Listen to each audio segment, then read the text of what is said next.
nous voulions interpeller l'exécutif sur ce vœu. Ce vœu, au regard de l'article 14, qui ne correspond pas à une compétence de la ville de Paris. On a eu un travail avec tous les groupes politiques pour essayer de réduire un certain nombre de vœux qui n'avaient pas d'objet dans cette Assemblée. Que la maire de Paris saisisse le gouvernement, j'espère qu'elle le fait, hein, parce que c'est important, et ça peut passer par un mail et pas par un vœu. Donc voilà, moi je rappelle qu'on doit aussi être économe et qu'on doit respecter ce qui a été convenu, à savoir les compétences de notre Assemblée et de la ville de Paris, et qu'en l'occurrence, l'assurance chômage, je suis désolé, ça n'entre pas dans le champ des compétences de la ville de Paris. Donc je le rappelle, et je tiens à ce que l'exécutif soit aussi ferme. Si c'est notre cas, nous nous y conformerons. Mais je suis désolé, madame. Je dis madame. Hein, la recevabilité des vœux, elle doit être examinée par l'exécutif qui doit avoir... La parole est à monsieur Boulard, s'il vous plaît. Je rappelle que la quatrième commission a donné un avis très mitigé sur cette question. Je suis en première commission. Ce vœu n'a pas été déposé. Voilà. Donc je le dis, on dévoie le règlement intérieur. Merci, Madame la maire. Chers collègues, collègue Geoffroy Goulard. Alors, vous dites, vous, qu'il n'y a pas de lien entre la ville de Paris et la réforme de l'assurance chômage. Très simplement, lorsque le gouvernement fait le choix de restreindre l'accès et de restreindre les personnes qui pourront être indemnisées au chômage. Je vous rappelle que l'UNEDIC a quand même estimé qu'1,15 million de personnes subiront une baisse de leurs indemnités dès le 1er juillet 2021. Qui est en charge du RSA? Qui mène des politiques de lutte contre la précarité si ce n'est pas notre collectivité? Parce que le gouvernement affiche une économie de 1,3 milliard d'euros. En réalité, nous ne sommes pas dupes. Il ne s'agit pas d'une économie, mais simplement d'une dépense reportée sur les collectivités et sur la population.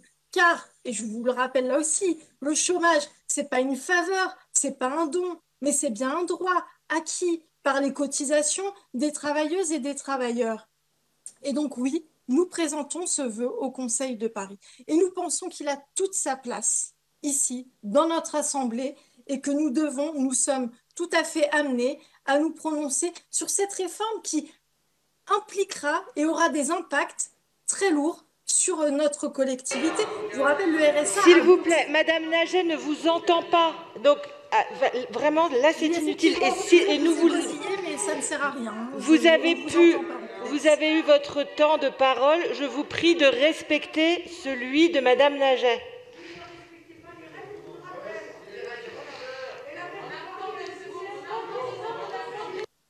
Bon.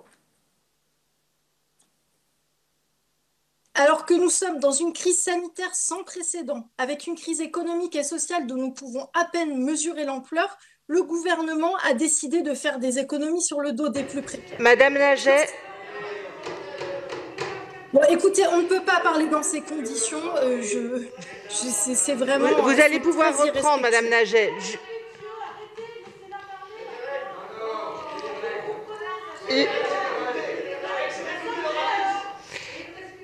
Les règles ont été respectées. Vous avez une interprétation différente, mais les règles ont été respectées. Écoutez, je pense que toutes celles et ceux, les 1,15 million de personnes qui vont être touchées de plein fouet par cette réforme de l'assurance chômage apprécieront le débat qui est en train de se passer dans le... Je préside la séance. Je vous demande de laisser terminer Madame Naget, qui est l'oratrice.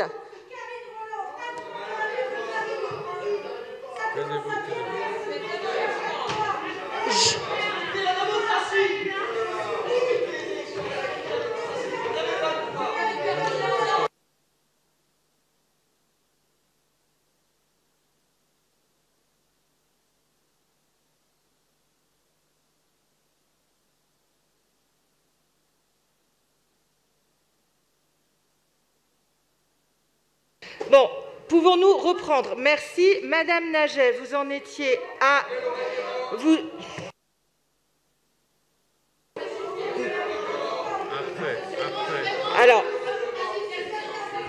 Il reste 45 secondes à Madame Naget. Je vous propose de la laisser terminer comme vous avez pu terminer, puis vous aurez la parole. Madame Naget, vous avez de nouveau la parole pour terminer votre intervention.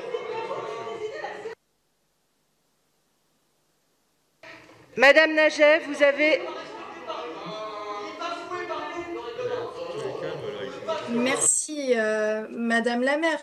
Donc, très brièvement, on voit là ce qui est mené donc, en pleine pandémie, avec le taux de chômage que nous connaissons, avec les plans de suppression d'emplois qui se multiplient, avec le RSA qui a bondi de 13% à Paris. Le gouvernement choisit de faire des économies, encore une fois, sur le dos des plus précaires. Bien vite oublier les premiers de corvée sacrifiés sur l'autel des politiques d'austérité. Et je voudrais redire un mot de ce qui se passe dans l'hémicycle et dont je n'ai que des échos. Je pense que toutes celles et ceux qui vont souffrir des réformes et de cette politique apprécieront ce qui est en train de se passer. Je trouve cela regrettable que nous ne puissions pas mener les débats sereinement dans ce Conseil et qu'il n'y ait pas le respect que nous nous devons à chacun.